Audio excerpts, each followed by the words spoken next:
নমস্কার। 10 দিনে আন্দামান সিরিজের এটাই আমার প্রথম ভিডিও।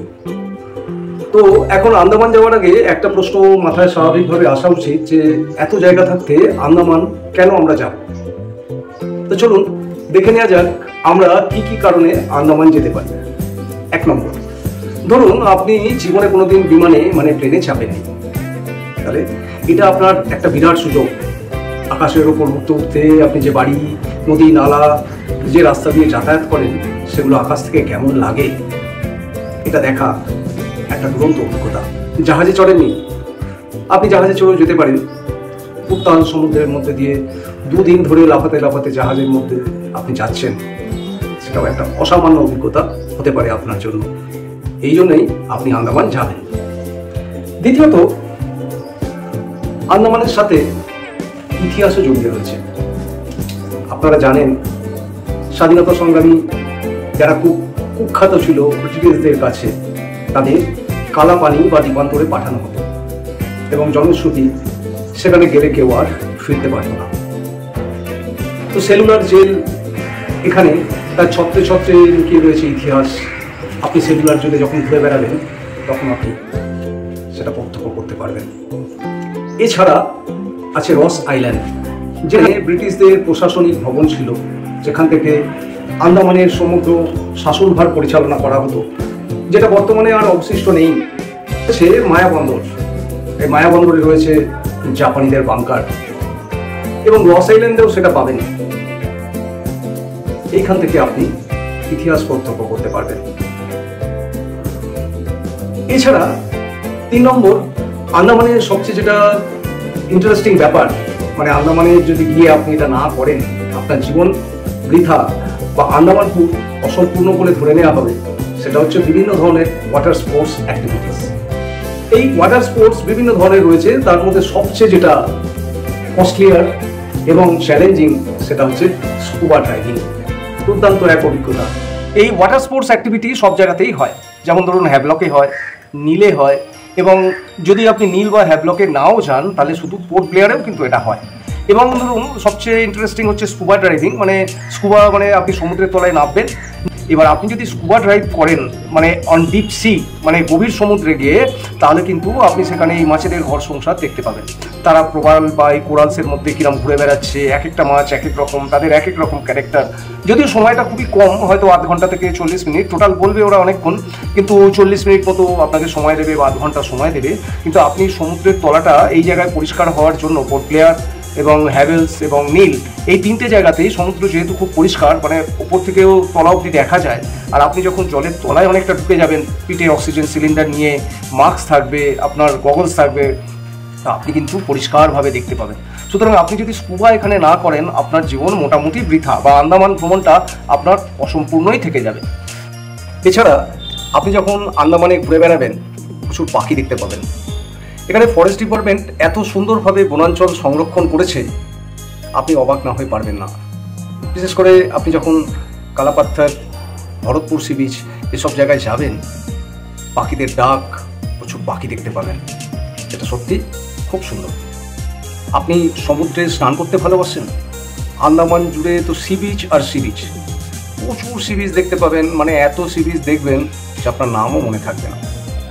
কিন্তু তার মধ্যে কিছু উল্লেখযোগ্য সি বিচ আছে, যেমন ধরুন আপনি যদি পোর্ট ব্লেয়ারেই শুধু থাকেন, 2টো জায়গায় আপনি পোর্ট ব্লেয়ারের যে রাজীব গান্ধী স্পোর্টস যে ওয়াটার স্পোর্টস যেটা আছে কমপ্লেক্স, সেইখানে কিন্তু আপনি স্নান করতে পারেন, একদম কাছাকাছি। আর 2 নম্বর যে জায়গাটা আপনি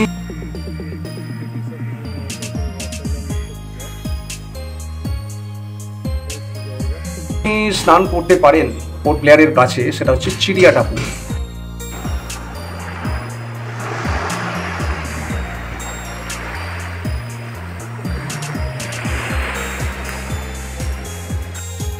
আপনি নর্থ সাইডে গেছেন দিগলিপুর, সেখানে কি কোনো সি বিচ আছে? অবশ্যই আছে। নর্থ সাইডে যেটা আছে কালীপুর সি বিচ আছে, খুব সুন্দর, স্নান করতে পারেন। কিন্তু এখানের বালির কালার কিন্তু অতটা সাদা নয়, একটু কালচে, কিন্তু কোরালস এখানেও আছে। এছাড়া আপনি যখন যাবেন দিগলিপুর থেকে যে দূরে 9 কিলোমিটার দূরে এরিয়াল বে, সেখান থেকে রস অ্যান্ড স্মিথ আইল্যান্ডে যাওয়া যায়। সাথে করে জামা কাপড় নিয়ে যাবেন, রস অ্যান্ড স্মিথ আইল্যান্ডেও কিন্তু স্নান করতে পারেন। আপনি ধর্মবিশ্বাসী, ধার্মিক, মন্দির দেখতে চান, পোর্ট ব্লেয়ারে পাবেন গণেশের মন্দির, একদম হাঁটাপাতি। দিগলিপুরে পাবেন কালী মন্দির। আচ্ছা, একটা জিনিস বলতে ভুলে গেছি, আমরা ভূগোলে কিন্তু ভলক্যানো পড়েছিলাম, আগ্নেয়গিরি। এখানে আপনি দু জায়গায় আগ্নেয়গিরি দেখতে পাবেন। একটা হচ্ছে দিগলিপুর থেকে 28 কিলোমিটার দূরে জলপুকুরি বলে একটা জায়গা আছে, যেখানে আপনি আগ্নেয়গিরি দেখতে পাবেন। কিন্তু এটা দিয়ে আগুন বেরোয় না বা লাভা বেরোয় না, এখান থেকে মাটি বেরোয়, যার জন্য এর নাম মাড ভলক্যানো। এছাড়া আপনি আরেকটা মাড ভলক্যানো দেখতে পাবেন, সেটা হচ্ছে বারাটাং, সেটাও এই নর্থ আইল্যান্ডে। এ তো গেল আগ্নেয়গিরির কথা। এরপরে আপনি চুনা পাথরের গুহা দেখতে চান, লাইমস্টোনকে, সেটাও দেখতে পাবেন কোথায়? বারাটাং। আর নর্থে যে জন্য যাওয়া, লোকে যে জন্য যায়, আপনি দেখতে পাবেন ঝাড়োয়া। আপনি জিগরিটাং বলে একটা জায়গা আছে, যেখানে একটা চেকপোস্ট, এইখান থেকে বারাটাং মোড়ে মাঝখানে যে 30-40 কিলোমিটার রাস্তা, এই জায়গাটায় চেকপোস্ট থাকে, মানে অন্য কেউ কিন্তু যখন তখন ঢুকতে পারে না বা বেরোতে পারে না। এই জায়গাটা জুড়ে থাকে ঝাড়োয়া। কচ্ছিত কদাচিৎ ওরা কিন্তু রাস্তার ধারেও চলে আসে, সুতরাং আপনি দেখতে পাবেন। বিশেষ করে আপনি যদি বারাটাংয়ের যে ফেরিঘাট রয়েছে তার আশেপাশে এদের কিন্তু প্রায়শই দেখা মেলে, আমরাও দেখতে পেয়েছি, লক্ষ্য রাখবেন, দেখতে পাবেন। এছাড়া আন্দামানের যেটা সবচেয়ে বড় বৈশিষ্ট্য, যে সুন্দরবনের আর আন্দামানের মধ্যে প্রকৃতিগত অনেক মিল আছে বলেছিলাম, যে সুন্দরবনে কি আছে, ম্যানগ্রোভস আছে, আন্দামানেও আছে। কিন্তু আন্দামানে যেটা রয়েছে, সমুদ্রের কোরাল রয়েছে, যেটা সুন্দরবনে নেই, জীবিত কোরাল। এবং এই কোরালের মধ্যে প্রচুর মাছ বসবাস করে, এই কোরালের বিভিন্ন জায়গায়। সুতরাং আপনি সেটাও প্রত্যক্ষ করতে পারবেন যদি স্কুবা বা অন্যান্য ওয়াটার স্পোর্টস করেন সেগুলোতে, অথবা খালি চোখে আপনি দেখতে পাবেন Rajiv Gandhi water sports complex. সেখানে যখন জল কমে যাবে, মানে লো টাইড, সেখানে আপনি বিভিন্ন রং বেরঙের মাছ দেখতে পাবেন।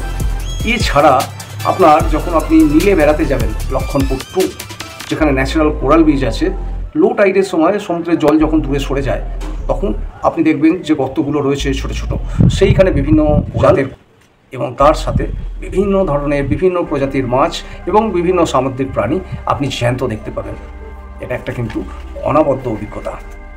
এখানে প্রচুর ধরনের ম্যানগ্রোভ রয়েছে, মানে আমাদের সুন্দরবনে সুন্দরী, গরান ইত্যাদি তো আমরা বেশ কিছু স্পিসিস দেখতে পাই, কিন্তু এখানে এত ধরনের ম্যানগ্রোভ রয়েছে যে আপনি না দেখলে বিশ্বাস করতে পারবেন না। আপনি যখন লাইমস্টোন কেভ বা অন্যান্য জায়গায় যাবেন, ঘন ম্যানগ্রোভের জঙ্গলের মধ্যে দিয়ে আপনি যখন যাবেন, অসাধারণ অভিজ্ঞতা, আপনি জীবনে ভুলতে পারবেন না। আর বাকি রইল ফিশ। এখানে এত প্রজাতির মাছ দেখা যায় এবং খালি চোখে বা ওয়াটার স্পোর্টসের সময় আপনি চিন্তা করতে পারবেন না। তো সব মিলে আন্দামান হতে পারে আপনার কাছে এক দুর্ধর্ষ অভিজ্ঞতা, যেখানে সব প্যাকেজ রয়েছে একটা ট্যুরের মধ্যে। চলুন ঘুরে আসি। আপনি ওয়াইল্ড লাইফ দেখতে চান, মানে সংরক্ষিত করা প্রাণী অথবা চিড়িয়াখানা টাইপের কিছু, সেটাও পাবেন। কোথায়? চিড়িয়া টাপুতে আপনি এটা পাবেন, যেটা চিড়িয়া টাপু হচ্ছে আপনার এর থেকে খুব কাছাকাছি 20-25 কিলোমিটার দূরে পোর্ট ব্লেয়ার থেকে। সেখানে আপনারা এটা দেখতে পারেন। কি বললেন? এখন যেতে পারছেন না, হাতে সময় নেই? কোনো সমস্যা নেই, চলুন আমার সাথে। আন্দামান সিরিজের পরপর ভিডিও সব নিয়ে আসবো, দেখতে থাকুন প্রাণ খুলে। আর পরবর্তী ভ্রমণ প্ল্যান তৈরি করুন এই ভিডিওর ওপর নির্ভর করে। সাথে থাকুন, চ্যানেলটা সাবস্ক্রাইব করুন, লাইক করুন, শেয়ার করুন। ধন্যবাদ।